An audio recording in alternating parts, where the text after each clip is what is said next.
Hello, this is physics class. My name is Gautam Kakati.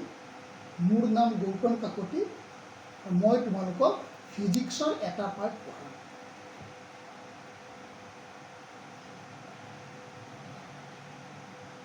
You have to take the textbook, NCERT textbook, volume 1 and volume 2. In volume 1, there are 8 chapters. Out of these 8 chapters, the first chapter, out of these 8 chapters, the first chapter is not so important as far as the examination is concerned. Therefore, we already started from the chapter 2, and the chapter 2, the units and measurement. This chapter is already started by HS-01. Chapter 4, the motion in a plane, is already started by Vijit Sinha. I think he started the factors. Vijit Sinha sare tumaloko factors পঢ়াব আৰু factors পঢ়াই উঠি তোমালোকক motion in a plane বুজাব আৰু HS-01 দাসে units and measurement, errors, dimensions, so এই পাৰ্টটো তোমালোকক পঢ়াব। চেপ্টাৰ 1 পৰা আমাক ইমানখিনি ইম্পৰ্টেণ্ট নাই, তথাপিও চেপ্টাৰ 1 এটা তোমালোকে দেখিবা 1.4 বুলি লিখা আছে, ফাণ্ডামেণ্টেল ফৰ্চেছ ইন নেচাৰ, এইটো লাগিব আৰু অলপ মেজাৰমেণ্টৰ কথা আছে, সেইখিনি বস্তু আমাক লাগিব। কিন্তু এক্সামৰ ৰেফাৰেঞ্চত চেপ্টাৰ 1টো সিমান ইম্পৰ্টেণ্ট নহয়। আৰু মই তোমালোকক চেপ্টাৰ 3টো পঢ়াম, motion in a straight line.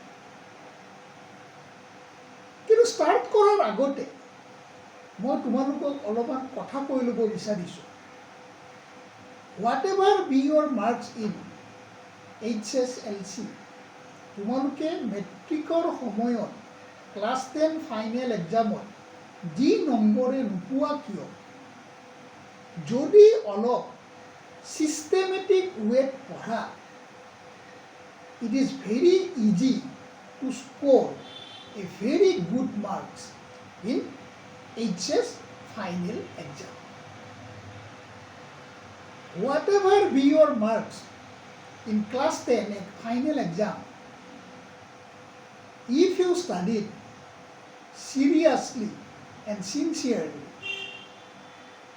then it is very easy to score a very good marks in HS final year exam.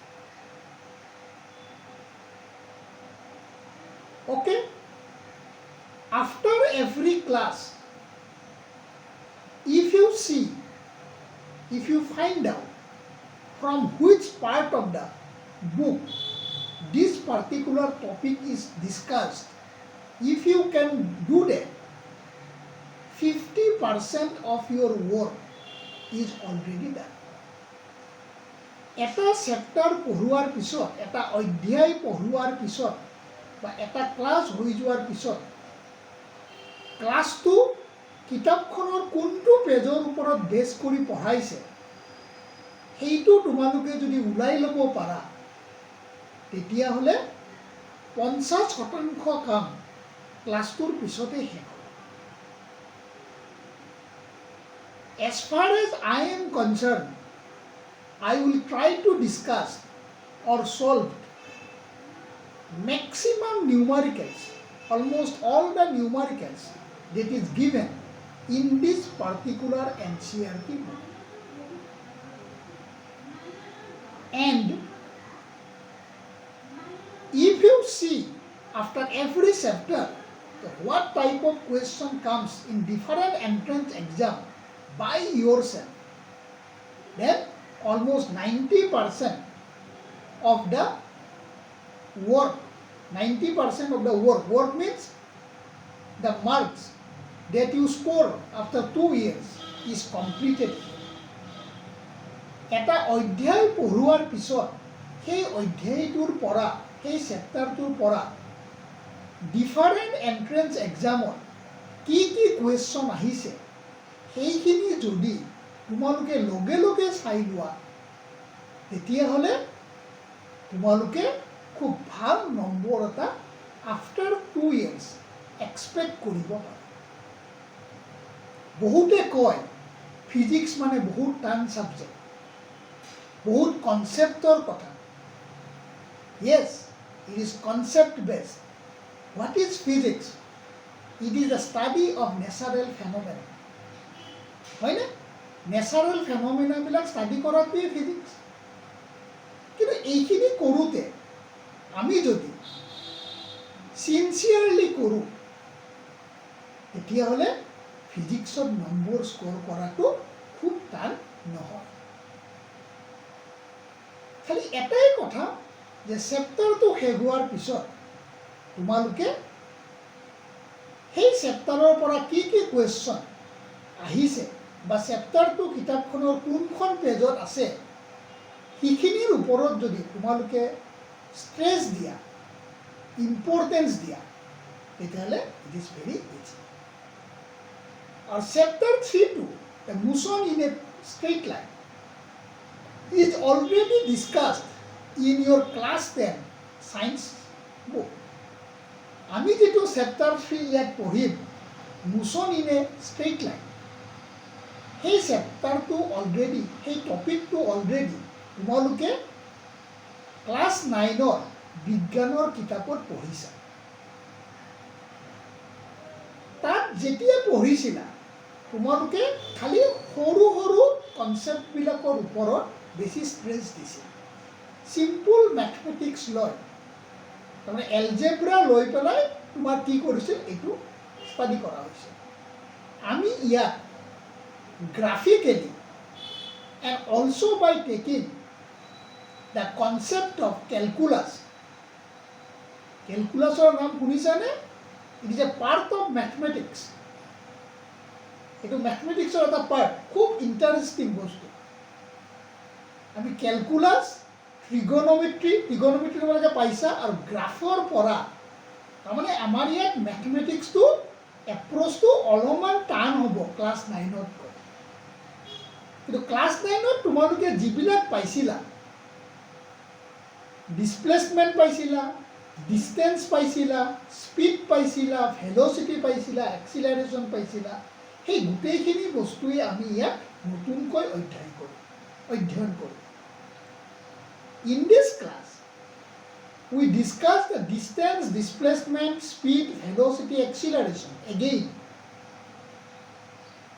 by taking the concept of graph, trigonometry, and a new branch of mathematics called the calculus. বুজি পাইছা? গতিকে অলপমান যদি stress দিয়া তেতিয়াহ'লে আমি এইখিনি কৰিবৰ কাৰণে খুব সহায় হ'ব। Again one point, if you want to study physics, if you want to score good marks in physics, you must be good in mathematics. Mathematicsত তোমালোকে মেথছত ভাল হ'ব লাগিব। এতিয়া যিবিলাকে বায়'লজি ল'বা তোমালোকৰতো মেথছটো হয়তো 4th ছাবজেক্ট হ'ব। তোমালোকে ভাবিব পাৰা কেনেকৈ আমি ভাল কৰিম। If you want to give or if you want to enter medical science, maybe mathematics your 4th subject, then you may think, how is it possible for us to study physics? No problem. এতিয়াও কোনো problem নহয়।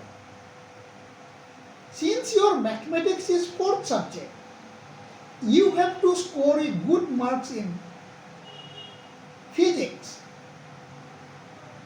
You have to remember only the important formulas of calculus.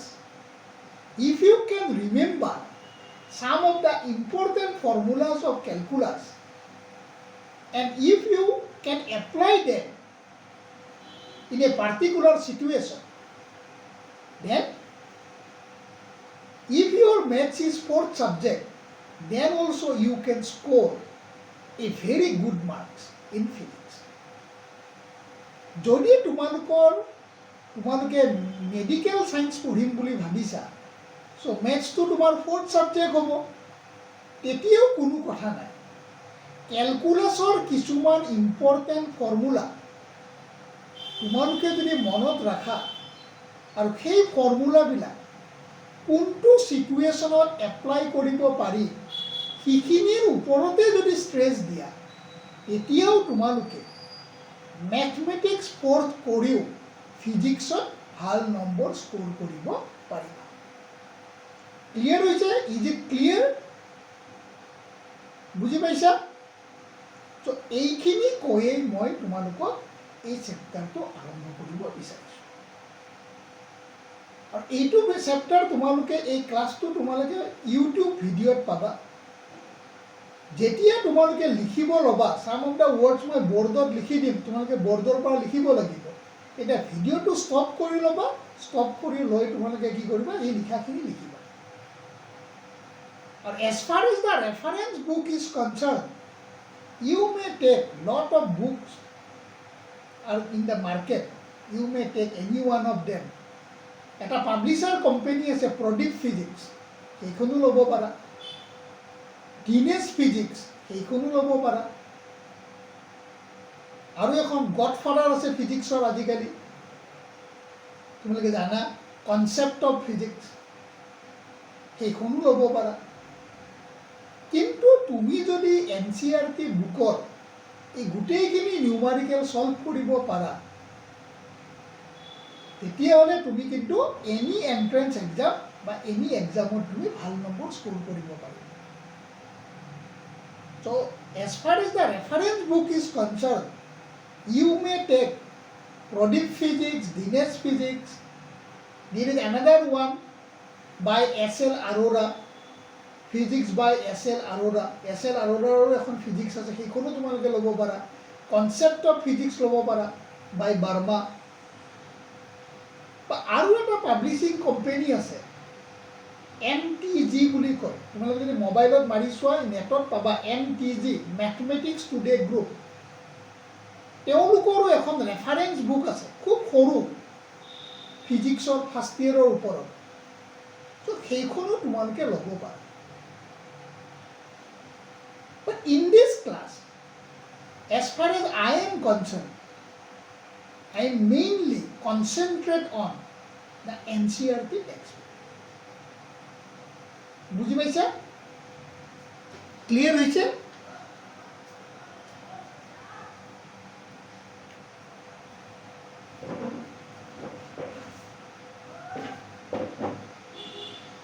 তোমালোকে first ইয়েৰত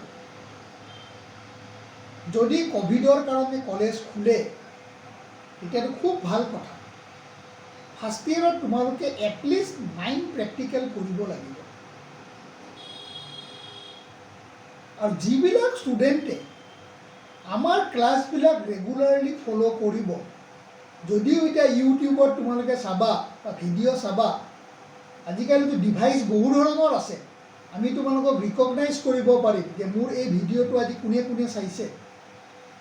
আৰু যদি অনলাইনত যদি তোমাৰ online ক্লাছো হৈছে, তেতিয়াহ'লে আমি ধুনীয়াকৈ লৈ ল'ব পাৰিম তোমালোকৰ নাম্বাৰটো। তো যিবিলাকে ক্লাছবিলাক ফ'ল' কৰিব বা ৰেগুলাৰলি কলেজৰ ক্লাছবিলাক কৰিব, সেইবিলাক ষ্টুডেণ্টৰ যদি প্ৰেক্টিকেল পৰীক্ষাৰ দিনা কিবা প্ৰব্লেম হয়, আমিতো ক'ব নোৱাৰোঁ। কেতিয়াবা খুব ভাল ভাল ষ্টুডেণ্টেও ফাইনেল প্ৰেক্টিকেলৰ দিনা তেওঁলোকে কি কৰে, কিবা পাৰফৰ্মেঞ্চটো ধুনীয়া নকৰে। কিন্তু তেতিয়া আমাৰ যিটো ইণ্টাৰনেল এছেছমেণ্ট, আজিকালিতো কেন্দ্ৰীয় চৰকাৰেও, central government also recognize it.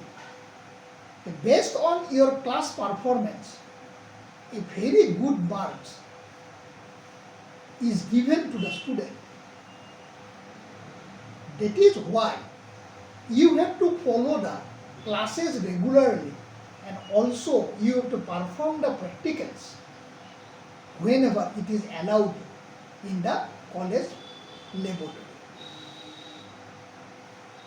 বুজি পাইছা যে তোমালোকে যদি ক্লাছবিলাক ৰেগুলাৰলি কৰা, আমাৰ এক্সামবিলাক যদি ৰেগুলাৰলি দিয়া, তেতিয়াহ'লে তোমালোকৰ ইণ্টাৰনেল এছেছমেণ্টৰ মাৰ্কটো খুব ভাল হ'ব ডেফিনেটলি। আৰু তেতিয়া তোমালোকৰ ফাইনেলি কিবা প্ৰব্লেম হ'লেও তোমালোকে এটা খুব ভাল নম্বৰ স্ক'ৰ কৰি ওলাই আহিব পাৰিবা। Nowadays, this attendance and marks in different college exams, this has to be preserved and to be submitted to the Assam Higher Secondary Council. তোমালোকে যিটো মাৰ্কছ পাবা, তোমালোকৰ যিটো এটেণ্ডেঞ্চ, সেইবিলাক আমি অসম হায়াৰ ছেকেণ্ডেৰী কাউন্সিলক সময়ে সময়ে দি থাকিব লাগে। বুজি পাইছানে? গতিকে ক্লাছবিলাক ৰেগুলাৰলি কৰিবা আৰু এক্সামবিলাক ৰেগুলাৰলি দিবা, আৰু প্ৰেক্টিকেল যেতিয়া আৰম্ভ হয় প্ৰেক্টিকেলবিলাকো ধুনীয়াকৈ কৰিবা। It is you have to follow' the class regularly, you have to give the exams, okay, and you have to perform the practicals whenever it is allowed. Is it okay? Then it is very easy to get internal assessment. Okay? Welcome to all of you in SSA. Clear?